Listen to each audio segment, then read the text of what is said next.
Hello everybody. This is for now my channel is named Esoteric Hypothesis. Um, and I speak about random ass things that I think are interesting for me. So, one thing that I find particularly very interesting is symbolism and and breaking down of the simulation that we experience. Now, it's very difficult to explain what I'm trying to say, probably because I don't have words for it, and it is my lack of verbalization or verbal prowess that kind of keeps me confused. But um, I wanted to go into this concept where let's hypothesize if everything is a mirror, if everything that we experience is a mirror. One of the philosophers I'm probably into is Chedu Krishnamurti, and Chedu Krishnamurti says everything is a mirror. And if everything is a mirror, and I'm heavily uh, distorting his his concepts of it, the meaning he was leaning towards is very different from what I'm going to be perceiving. It's a very conceptually different meaning. So let's say everything reflects something back or is a reflection of what's within us. Let's let's hold on to that idea. Now, if everything is a reflection of what we hold inside ourselves, then everything has a symbolic meaning. But here's where it gets different. So there is a defined structure to what we are reflecting, and each one of us are reflecting that same thing. We get a mom, we get a dad, we get a brother sometimes, and this form is quite similar, but we get different kinds of them. So your dad might not be like my dad, so there are personality traits that are different in all dads, but the concept of dad is prevalent in the reality, like it is there. So is the idea of friends, so is the idea of a mom, some family members, and a house, a home, and something like that. And then there are variations to the same form. There are different variations to the same form. Okay, so let's discuss about the form and why would it be needed. So let's say for the spark of consciousness to arrive, or the spark of life to come into existence, need a masculine figure and a feminine figure.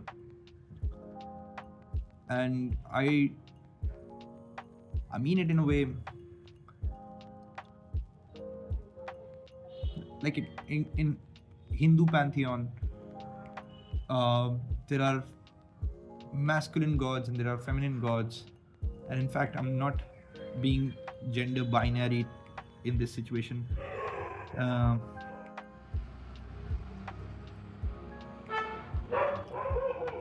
Now, anything I'm saying is a great supposition, it's a hypothesis, and I do not believe in any of those things. I'm just thinking in terms of what if this was the case. So let's say we do need a masculine and a feminine um, to come into existence. Now that figure would be mom and dad, and I guess the mix of both becomes you. So in a sense, it's a great churning. It's a great, uh, I guess, like we're constantly refining something, or if not refining, maybe it's just a sociological entropy. And I don't know if genetics are being improved in this, but that's how we are coming into existence. Now there have been uh, multiple theories to this thing. Of course, theory of evolution, then there's theory in Indian mythology or Eastern mythology that we came from animals and then we kept turning into different forms because, or different animals and some insects, and then we came to be humans after having good karma for a good long period of time, and then we arrived at this situation. And if you mess up karma in this life, you're gonna get back to the animal life or something, or the Abrahamic view of it, or that we came from Adam or Eve. Now, as far as I can understand, humans have been confused about this because there's no way to know it for sure. Um,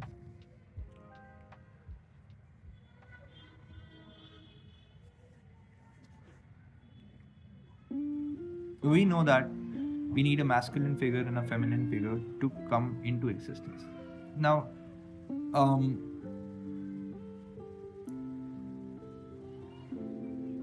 or how we can define it is a protective figure and a nurturing figure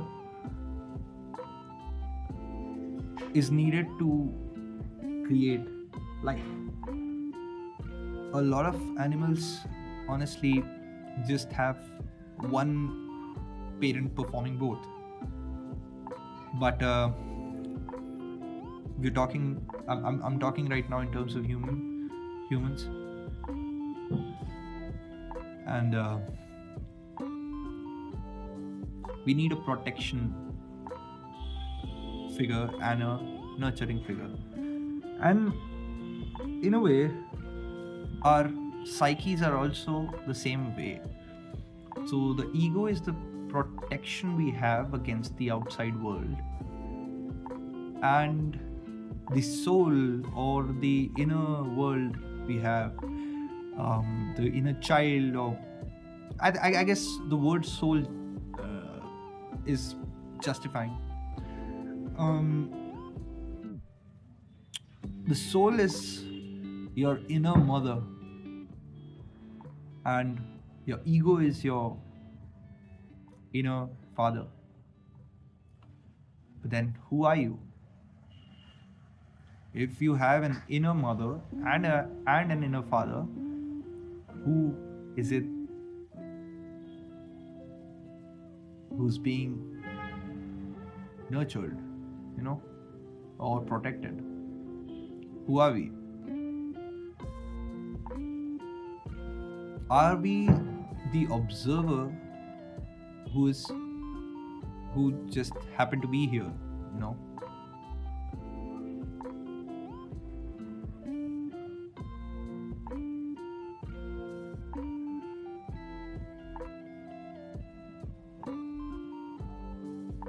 Sometimes I just stumble upon something that I cannot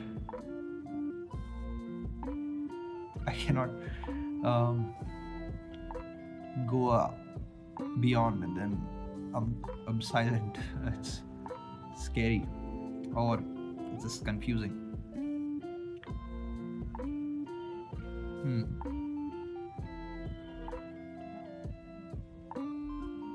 So I guess with this hypothesis we can say father is the ego and mother is the soul, the nurturer. Do we have? Yeah, I guess. Okay, let's say that is there. Then what need would be for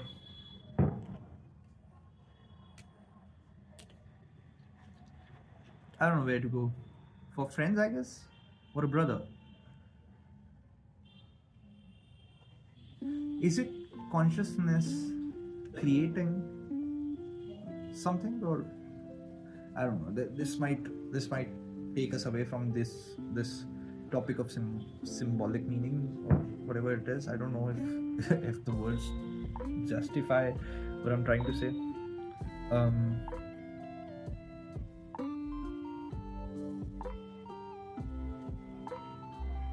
let's say there's a brother. Now, why would reality need a brother? Or what part of me is being reflected in the reality when I have a brother or a sister, or maybe the brother and the sister are two different meanings, and I don't know how reality leans towards one. I'm strictly speaking about it um, from an experiencer point of view. So since I am experiencing this, I am experiencing it this way, I am trying to deduct it this way, and probably they have their own experience, and I don't know if they have, by the way. That's another thing I find very intriguing, that maybe nobody is real, or even I'm not real. I don't know. That's maddening, but we'll get to that in some other video. So symbolic meaning of a brother. Could it be that a brother is the existence of a brother or a sister is a different version of you, uh, coming from the same protector, the same nurturer.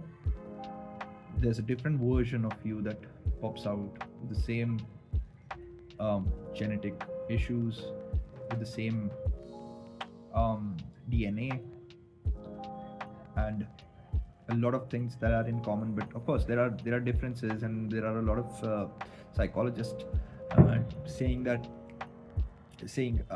even two brothers are never raised in the same house or same home.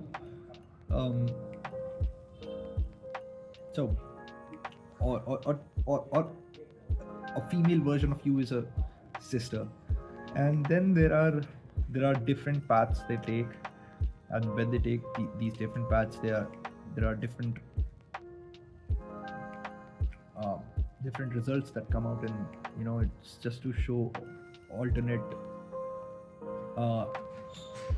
paths you could have been, but you're not.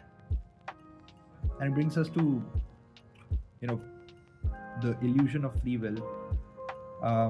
That's also here in some way, because let's hypothesize this: if a brother is an alternate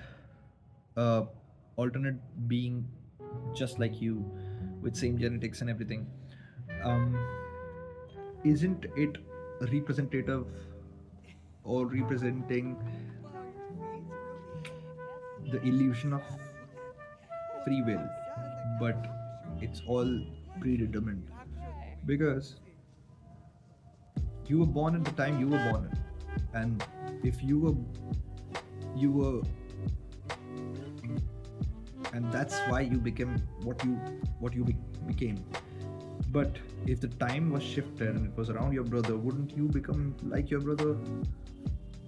If you switch places, or if you switch genders, if you were a woman, what would your life be like with the same genetics, same information, and same things?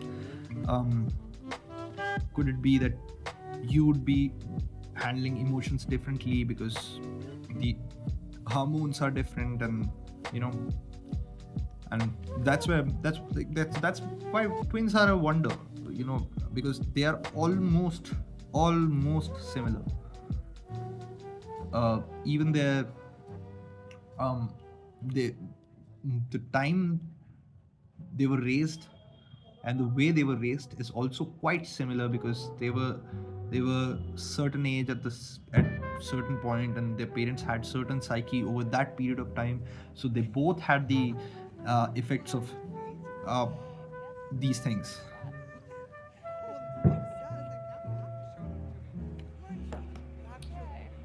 So that's one of the hypotheses. Maybe in future I'll find out more meaning of a sibling, more reasons why they are there. You know, I don't know. We're just hypothesizing anyway, so it's all a blurt. You know, it's all all stupid. It makes no point. Honestly, if you're watching this video, I don't even know why. It's because it's just a guy in India sitting down speaking about random ass shit. Okay, so I guess it's 18 minutes, so I'll keep it till here. Maybe in the next video I'll try to go for friends or something like that. Okay, see you in next one. Bye bye.